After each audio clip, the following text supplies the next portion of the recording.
नमस्कार, धर्म ज्ञान में एक बार फिर हमारे दर्शकों का स्वागत है और मैं हूं आपके साथ कविता राणा। पड़ोसी मुल्क ड्रैगन के घर से निकला जानलेवा कोविड-19 समूची दुनिया में मौत का खेल खेल रहा है। हालात कितने गंभीर हैं, इसका अंदाजा दिन पर दिन बढ़ते मौत के आंकड़ों से साफ लगाया जा सकता है।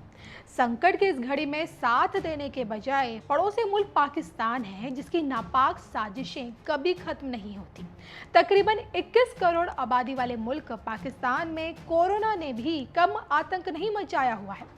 पाकिस्तान में अब तक जहां संक्रमित मरीजों की जनसंख्या 61,000 के पार पहुंच चुकी है, तो वहीं मौत का आंकड़ा 1,000 के पार है। लेकिन कोरोना से लड़ने के बजाय पाकिस्तान की सरकार है जो भारत से भिड़ने को तैयार है। जी हाँ, पहले जम्मू कश्मीर से 370 और 35 से हटाए जाने पर किसी भी देश ने इमरान सरकार की नहीं सुनी। अब जब OIC यानी कि इस्लामिक देशों के संगठन में भी भारत विरोधी पाकिस्तान का भांडा फूट गया, भारत को इस्लामोफोबिया बताने में जुटी पाक सरकार के झूठ को खारिज कर दिया गया, तो अब अयोध्या में बन रहे भगवान श्री राम के भव्य मंदिर से उसे मिर्ची लग रही है। अयोध्या में मंदिर मस्जिद का विवाद 4 सदी तक चला। तमाम दलीलों और सबूतों को देखते हुए जब सुप्रीम कोर्ट ने मंदिर निर्माण को हरी झंडी दिखाई, तब जाकर मंदिर निर्माण का कार्य आरंभ हुआ। फिलहाल अयोध्या में समतलीकरण का काम जारी है। मलबे से मंदिर से जुड़े सबूत मिले हैं, जिसकी पुष्टि खुद ट्रस्ट ने सामने आकर की। बताया कि समतलीकरण के दौरान तकरीबन 11 फीट इंच का शिवलिंग से लेकर बलुआ पत्थर के प्राचीन स्तंभ समेत मंदिर से जुड़े कई अवशेष मिले, जो ये साबित करते हैं कि अयोध्या की सरजमी पर भगवान श्री राम का मंदिर हुआ करता था, जिसे बाद में ध्वस्त कर दिया गया। हालांकि पाक सरकार को ना तो सुप्रीम कोर्ट का फैसला सुनाई देता है और ना ही मंदिर से जुड़े सबूत नजर आते हैं। तभी तो कोरोना काल में पाकिस्तान का विदेश मंत्रालय राम मंदिर निर्माण को लेकर बेतुका बयान दे रहा है, भारत के मुस्लिम समुदाय को भड़काने की कोशिश कर रहा है।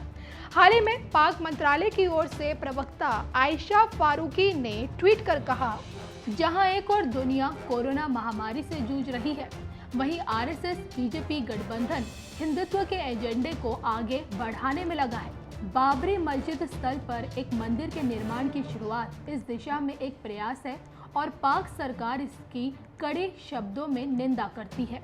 बस फिर क्या था, पाक विदेश मंत्रालय के इस ट्वीट की कड़ी निंदा हो रही है। पाक के बयान को VHP महामंत्री मिलिंद पारांडे ने गैर जिम्मेदाराना और हास्यास्पद बताया है। उनका कहना है कि पाकिस्तान अपनी कमियों को छिपाने के लिए इस तरह के गैर जिम्मेदाराना बयान दे रहा है।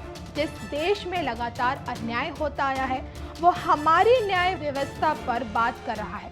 ये काफी हास्यास्पद भी है और राम जन्मभूमि पर पूरी प्रक्रिया के बाद फैसला आया है, जिसके बाद ही वहां पर समतलीकरण का काम चल रहा है।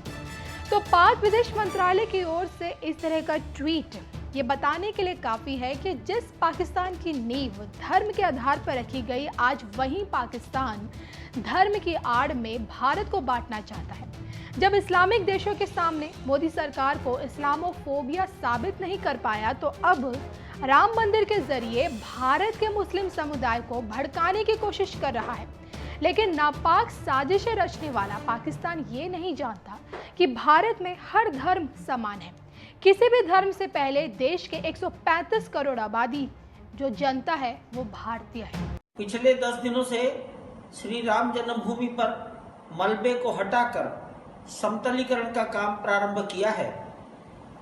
ढांचे के मलबे में दबे हुए काले कसौटी पत्थर के 7 खंभे हमको प्राप्त हुए हैं। इसके अतिरिक्त भी अनेक पत्थर के, बलुआ पत्थर के नक्काशीदार अंग हमको मिले हैं और नीचे जाने पर एक शिवलिंग प्राप्त हुआ है, जो लगभग 4 फीट 11 इंच लंबा है और जिसकी परिधि 42 इंच की है।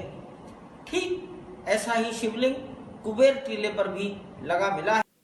हाँ, बद्री का आश्रम के महत्व के बारे में मैं बताता हूँ। देखिए, ऐसा है, हमारे पूरे भारतवर्ष में 12 ज्योतिर्लिंग है। सभी ज्योतिर्लिंगों का छोड़ के मैं खाली बद्रीनाथ के उसमें आता हूँ। हिमालय तो केदार है, ऐसा स्कंद पुराण करते हैं कि उन 12 ज्योतिर्लिंगों में जो 11वां ज्योतिर्लिंग है वो केदार है।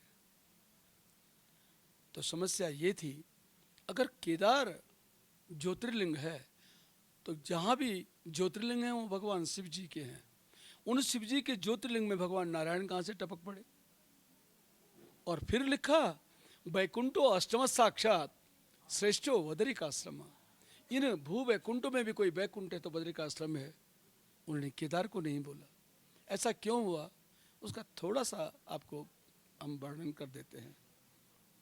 पहला तो ये है, ये भूमि भगवान शिव जी की थी और देवताओं की ये प्रार्थना हुई, हे नारायण, सतयुग में आपके दर्शन हुए तो चतुर्भुज रूप में हुए। त्रेता युग आया तो फिर भगवान का रामावतार हुआ। छोटे अन्य अंशावतार, कला अवतार, युगावतार बहुत हुए, लेकिन छोटे हुए। उनमें रामावतार सबसे बड़ा था। रामावतार अगर हो गया तो त्रेता में जिन लोगों ने जन्म लिया होगा उन्होंने भगवान श्री राम को देखा। त्रेता भी गया, तब आया द्वापर। तो द्वापर में लिखते हैं भागवतकार कि कृष्णस्तु भगवान स्वयं। प्रथम स्कंद के दूसरे अध्याय में वर्णन आता है कि भगवान कृष्ण जो हुए वे संपूर्ण कलाओं से हुए, 16 कलाओं के साथ हुए। पूरे भगवान के पूर्ण अवतार थे। तो द्वापर में जितने भी उन्होंने काम किए होंगे उसके बारे में लिखते हैं।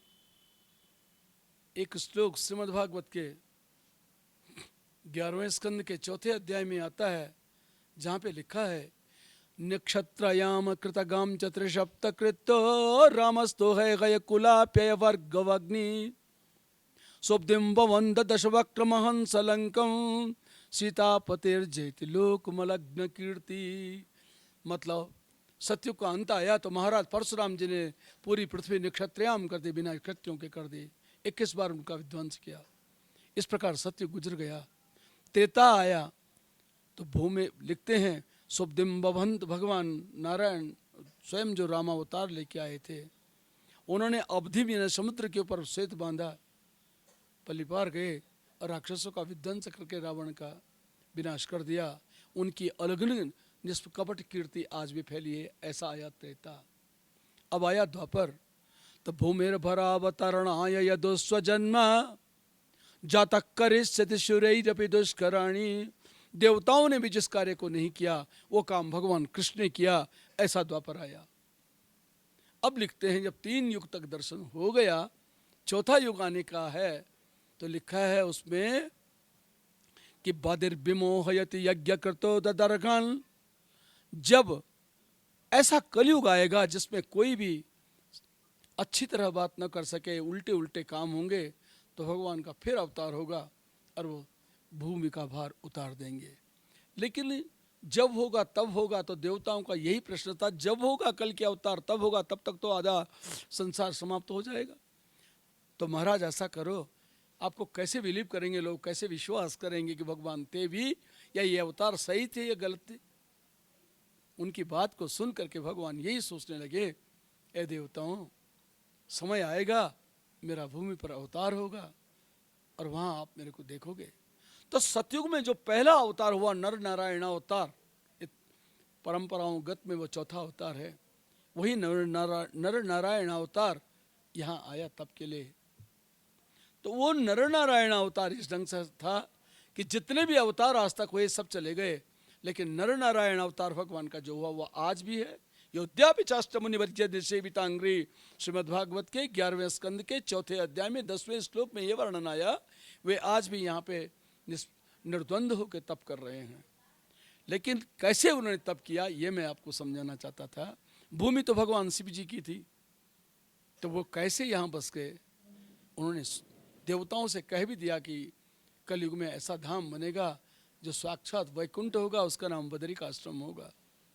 देवता उनकी प्रतीक्षा यहाँ करने लगे और उधर भगवान नारायण ये सोच में पड़ गए कि किस ढंग से मैं इस भूमि को अपने पास बुलाऊं, कैसे रखूं। भूमि हमारी नहीं, ये तो भगवान शिव जी की है। अब शिव जी की भूमि में हम जबरदस्ती जाएंगे ये भी नहीं हो सकता, उनका नाम खराब हो जाए ये भी नहीं कर सकते। तब रास्ता था कि मैं तप करूं। गंगा जी के किनारे बैठ करके भगवान नारायण जो थे तप कर रहे थे, सोच रहे थे रात भर क्या होगा। क्या देखा, प्रभात जैसे ही हुआ अर्ली मॉर्निंग जिसको बोलते हैं, अपने 3 बजे और 4 बजे का जो समय होता है, उस समय भगवान शंकर जी अपनी पत्नी के साथ स्नान के लिए आए। और जैसे ही स्नान के लिए गए, शिव जी तो चले गए, पार्वती धीरे धीरे चल रही थी।